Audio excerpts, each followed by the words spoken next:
Hello everybody and welcome to my first ever YouTube tutorial.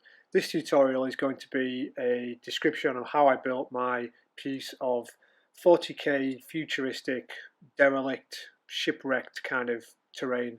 If it's a little rough around the edges, please do apologise because this is my first ever tutorial and I'm still trying to get a grips with the editing suite that I'm also using.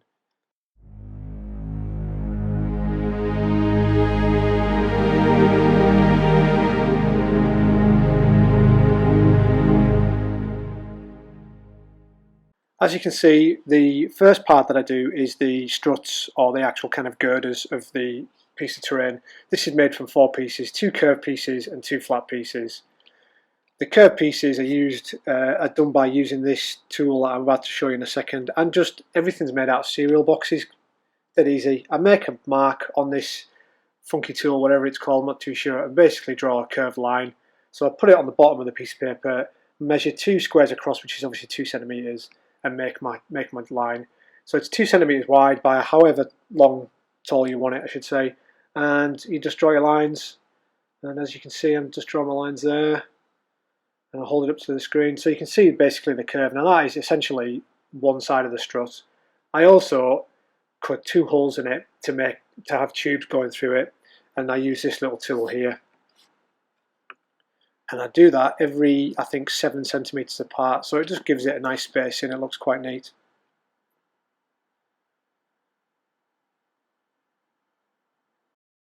And this is a very quick just demo of how I use that little tool. It's just called a cutting compass, I think.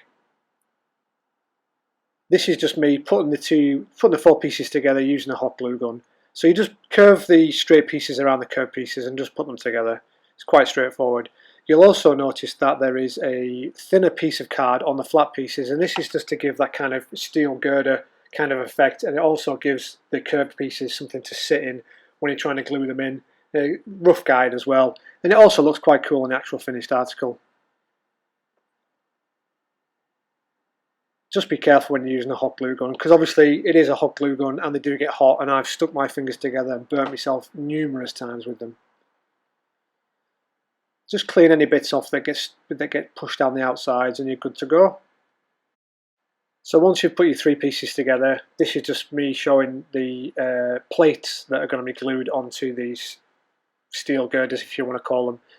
They're 10 centimeters by 7 centimeters, and it's basically 2-ply, which basically is 2 pieces of cereal box stuck together. So the easiest way to do it is just get a piece of cereal box, cover it in PVA glue, smear it around, and then stick the other bit on top, put some weight on it, half an hour, you're probably done, and you'll be able to use them.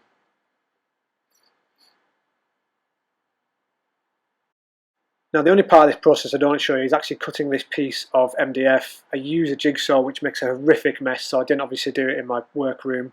I did it outside in the garage. What I'm doing here is just basically making it neat, cutting and sanding any sharp edges off. Then you can see I've got my piece of polystyrene, which came in a IKEA box of stuff.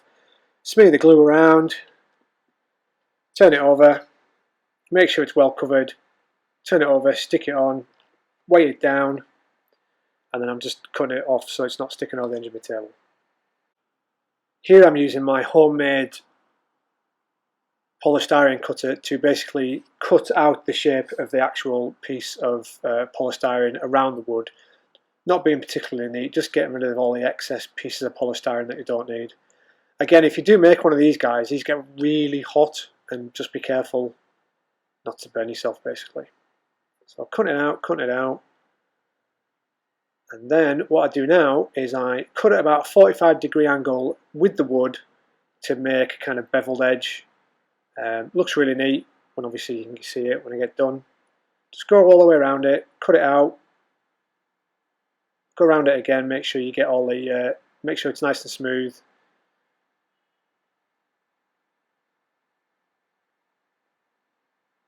And there you go. So that's about the end result, and you'll see me just go over a few bits just to neaten it up. And that is hot, so I don't want to touch it. There you are. It's all nice and neat. There you go. So that's the base done.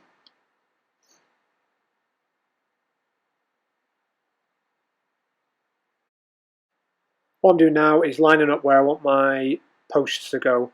The plates are 10mm apart, so I think I've put these about 8.5cm apart, so there is an overlap on the for the plates to obviously sit on the steel girders. So I'll just draw a line, draw a template, get my knife and cut it out, simple as that. Try and get as much of the polystyrene out as possible, and obviously you don't want to make it too big because then you've got to fill a gap in it as well. So just as you go, get it blown out, just test fit, make sure they go in and that they're a reasonably good fit. Now these are the support tubes that I was telling you about. For some reason, and I don't know why I've done this, but my pipes are not too thin for the holes that I made, but the holes that I make on with the compass are the smallest ones I can do. So what I've done here is wrap a 1cm width piece of standard paper around the edges, just so it gives them a snug fit. And actually on the model, it looks quite good, just to give them tubes a bit of texture, and it breaks up just the flatness of them.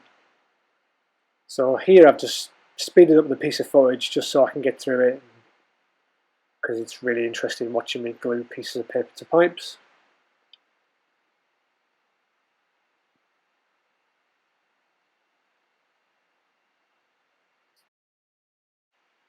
Now all I'm doing is basically gluing it all together, putting the pipes on the supports with a bit of PVA glue, because using hot glue is a bit hard work for that section, and it doesn't have to be glued dead quick. What I'm doing now though is using hot glue and just smudging hot glue in just to get them stood up, and there you are, they're all stood up and put in. Using something round just to give a bit of a curved edge to these plates, just so that obviously they stick as they should do, and they don't get any creases or anything. The first one I used PVA glue when that was a complete massive mistake, because it just smudged everywhere, it wouldn't sit on properly, and it was just really messy. So what I did with the rest of them, I just hot glued them in, and literally within 5 seconds they're on, they're dry, they're done, and that's it. I wanted to make a little bit of an ununiform pattern, so I missed out one, as it's obviously supposed to have been there for thousands of years, and just put it on the side, just like it dropped off. Now what we're doing here is just creating a bit of texture, a bit of look to the thing, and with 1cm by 0.5cm just pieces of cardboard, I'm just creating a bit of texture to the actual piece of scenery. Otherwise the flat front surface would just be really boring. So I'm just sticking on a few items just to give it a bit of texture, really, something to look at. It obviously allows me to then weather it as well, because it's something you can weather from, if that makes any sense.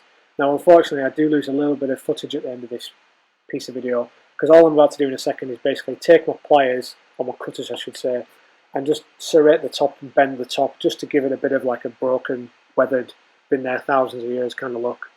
So finish gluing them on, just take me tweezers, or cutters sorry, just start cutting, bending, just however way you want really, just to give it a bit of texture, give it a bit of a cool appearance.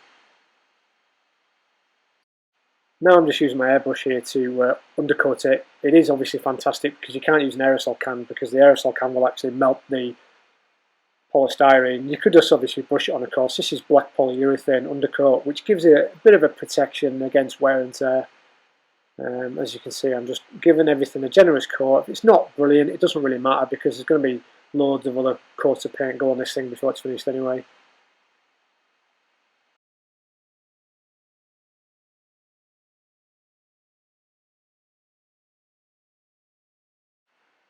Now I'm using Rhinox hide through my airbrush to give it a really dark kind of brown rusted effect. I'm just mixing the paint in a pot first with water, because obviously it's going to go through my airbrush and it's going to be a bit thinner than it actually is coming out the pot.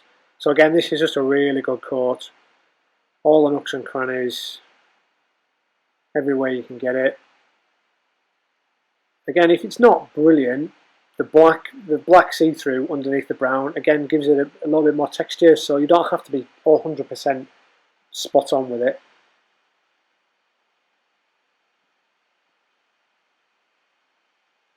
Just mixing a little bit more because I didn't have enough. That's the only thing with an airbrush, is you can't just get paint straight out of the pot. You have got to mix it, and you've got to clean your airbrush and all that kind of thing. But it makes work like this so much quicker. There's no way. It took me 4 times longer to paint it with a paintbrush, and in my opinion, you wouldn't get the same effect because you'd have brush strokes in it, and then it just wouldn't look as flat and as such a good coat of paint.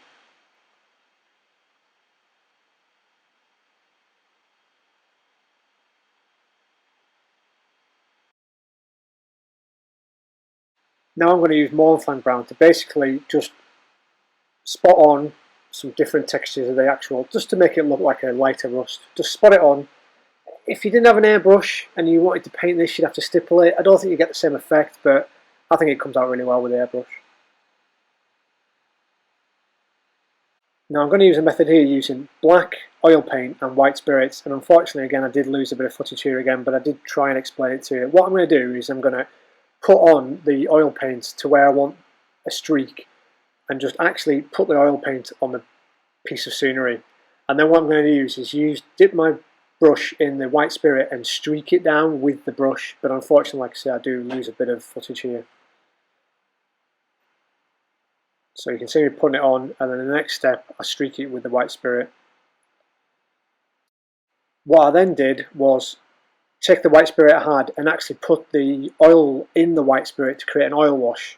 And as you can see all the streak in there, what I did. And with this, this solution uses pin washes round any areas you want just a black to occur, like that. If you do see any watermarks on the model at the moment, they will dry out and they will disappear, I can promise you. But this is where you can see me trying to explain to me what I did. I just put white spirit on my brush and just draw them down so it looked like it was running down the piece of scenery. Now the next major exciting step was to basically paint the base, the polystyrene base and the wooden base in any kind of brown, and this is just standard poster paint. It looks really bright, and it is, but when it shows through the flock it actually looks quite a nice colour.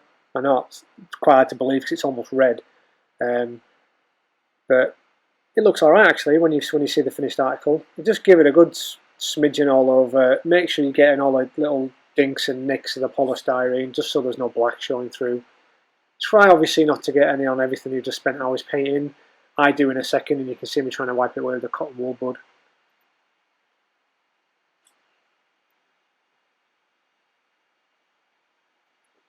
And there's my mistake, and you can see me trying to wipe it away. There we go. Make sure you get it all. This does take a long time to dry. I don't know if it's a kind of paint that it is, or the fact that you're painting polystyrene, or the fact that I've put loads on, but... Okay, the next step, and I promise we're getting there, we're nearly finished. I know it's a long video, but now I'm just whacking on a load of watered down PVA glue. Maybe about 50-50, it doesn't have to be that thin, it doesn't have to be that thick either. Just get it all whacked on. Now in my models, what I've been doing with the base, the wooden MDF base, I've been leaving that brown so it shows through. It's quite a good effect, you'll see it at the end result. But just whack it on, get it stuck in. Don't be afraid just to lather it on. You don't have to be particularly neat with it either, just get it fired on.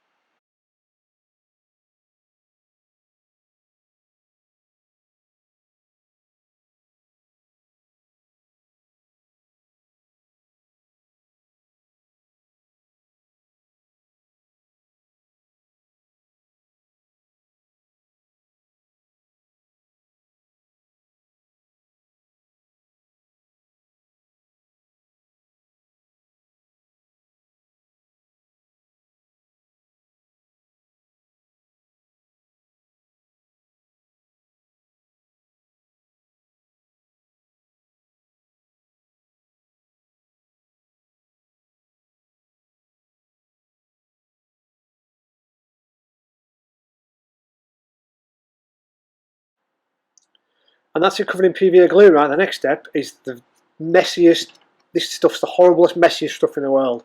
You get your flock, you put it in a sieve, and then you sieve it on. What you want to be doing is you want to be sieving it on till virtually you can't see any brown underneath, or any white for that matter. Because what will happen is when you shake it off, you will see brown underneath it, because it doesn't get it all. It's not fantastic. Now you can use proper static sievers with this to make all the grass stand up, but they're really expensive for a really good one, and I just didn't want to spend the money. I think the effect's really good as it is. Just keep going, and keep going, and keep going. Make sure you get all the parts you can. See, you can see that there's still brown showing through, and white showing through. Try and get it all, and then just keep going over it. Just keep going over it until you're absolutely happy with basically the covering you got. What I like to do is pat it down as well, just to make sure it's stuck.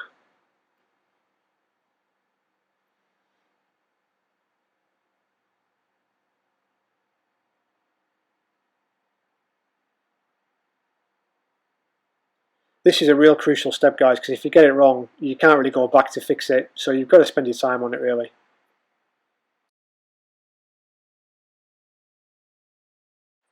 Okay, so we're just going to dress this panel that's fallen off. What I must say is I've waited 24 hours before I touch this. If you smudge this grass, it looks absolutely awful, so I waited a full 24 hours before I actually went back to touch this. I also give it a bit of a shake as well to get all the excess off. What I'm doing here now is just basically sticking on some ivy leaves, that's what you call it. I've speeded the footage up really quickly because you really don't want to see it. Unfortunately, I did lose a lot of footage here as well because my camera battery died. So you don't see me finishing it off, but all I'm going to do is put some grass on it, put some leaves on it, dead simple things.